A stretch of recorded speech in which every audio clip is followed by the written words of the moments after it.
So what we're going to have a quick look at is how to work with a simple distillation column using XY diagrams. So first of all, the diagram, before we add anything to it, we will have our equilibrium line, the curved line here. We have our diagonal, which is basically just connecting 0, 0 to 1, 1, so the diagonal of our diagram. Now, if we look at how we might approach this, in general, if we start out, let's say we start out here when operating at R minimum, so our minimum amount of reflux, that's the minimum amount of liquid we have to return in the bottom, in the top of our distillation column. If we know ZF, XD and XB, maybe only some of them, we draw them in. Usually we will know at least our feed composition, our ZF, so that's our vertical line here. We might know our requirement for our top product, our XD, so the composition of top, and finally the composition at the bottom. So that's these three vertical lines. That's the first thing we will usually draw in our diagram.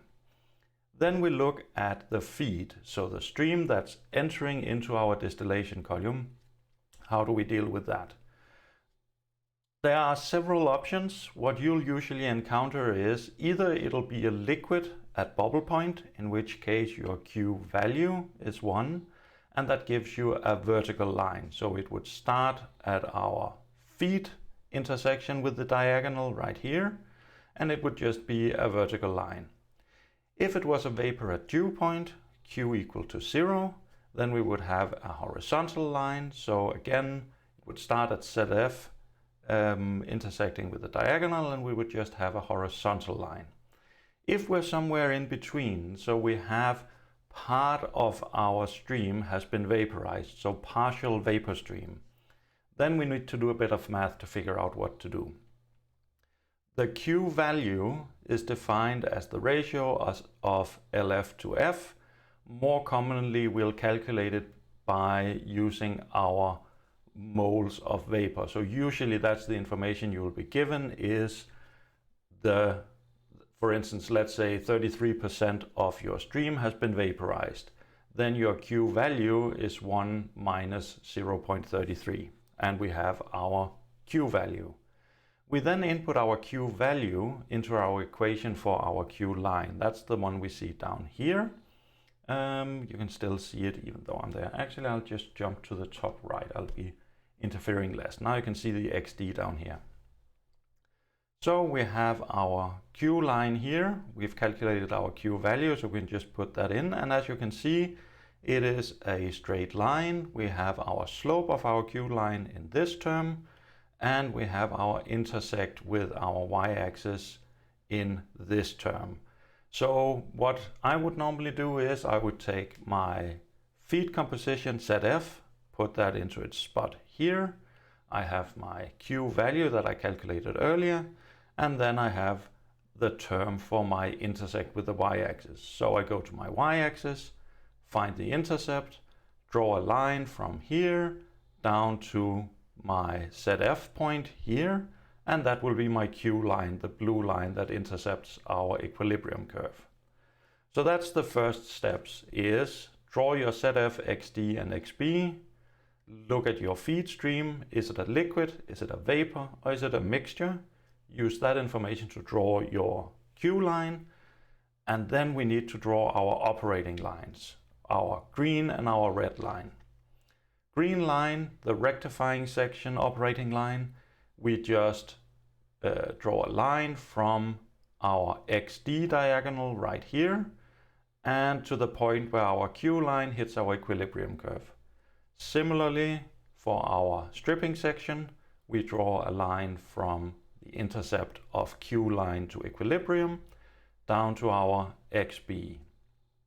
And that should then give us these two operating lines. Now this is at minimum reflux, and as we've discussed in the brush-up course, if we try to figure out how many stages we need, we would basically have to start here, and we need to somehow move down to our bottom product. So we could start here and say that's one step, 2 steps, 3 steps, 4, 5, 6. And then it starts to just grow and grow because we keep getting closer and closer, but we will never cross into our stripping section.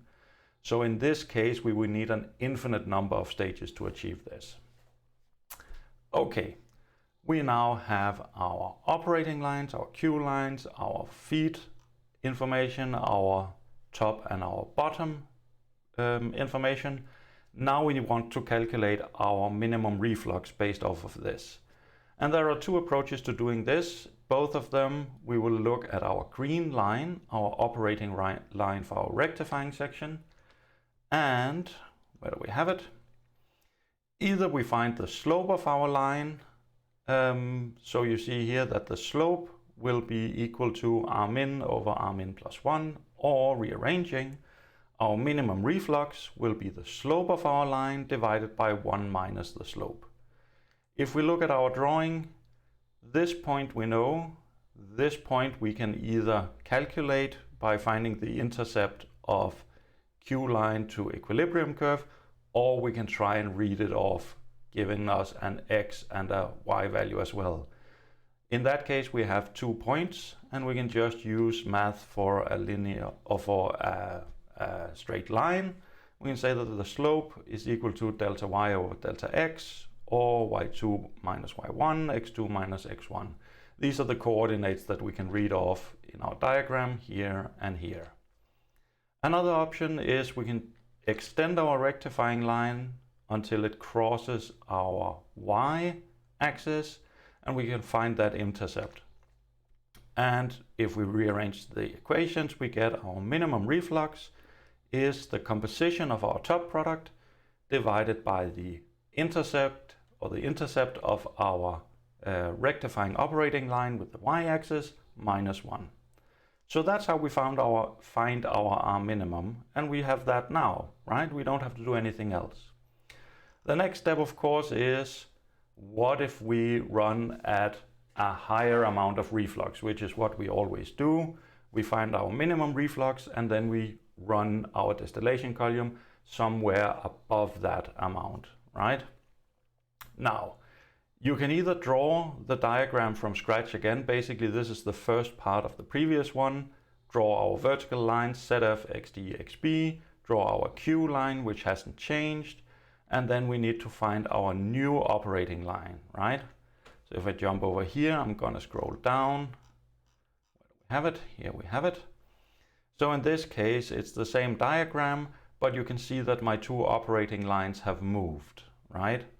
So what happens is, I'm told I need a higher amount of reflux. Oftentimes you will be given some form of ratio, so 1.2, 1.3 times the minimum reflux ratio. And you can see here, we can either determine the slope of our operating line, that is our new reflux divided by reflux plus 1, or it is or we can find our intercept with the y-axis. This will be the composition of our top product divided by our new reflux plus 1. And depending on which you prefer, either you draw a line from here with a slope of R over R plus 1 and continue till you hit your Q line, or you find your intercept with the y-axis over here, make the mark, and you draw a line from there to here, and then it'll be where it intersects the Q line. That'll be your green operating line. Once you have your rectifying operating line, drawing the stripper operating line is quite simple. We just go from the intercept of our Q line and draw a line down to our bottom product. So that's how we adjust from our optimum reflux, right? This is the minimum amount of reflux we can have. In order for it to actually work, we need to move the intercept on our Q line down somewhere so we have a chance to cross over between our rectifying and stripper section, right? So that's all that's happening. Red and green line, instead of intercepting at the equilibrium, they intercept somewhere along the Q line. And the final step in the distillation, once we have drawn our new, our new operating lines, is to find the number of stages. And you've seen this a million times by now. We start out at our top product and we just go 1, 2, 3, 4, 5, 6, 7. We need 7 stages. 7 stages will be more than sufficient in order for us to get the top and bottom compositions that we want. If we use 7 ideal stages, our bottom product will be purer than what we have defined it to be. You can see that we go way beyond our XB here. And of course, first of all, it's not going to look exactly like this in the real world, because we need to look at the number of, this is ideal stages, we need to look at actual stages, so we need the efficiency of the stages. If you need to tune it more, what you can usually do is you can play around with the exact amount of reflux you're using. That will change where you have your operating lines, and that will change the number of stages that you will get.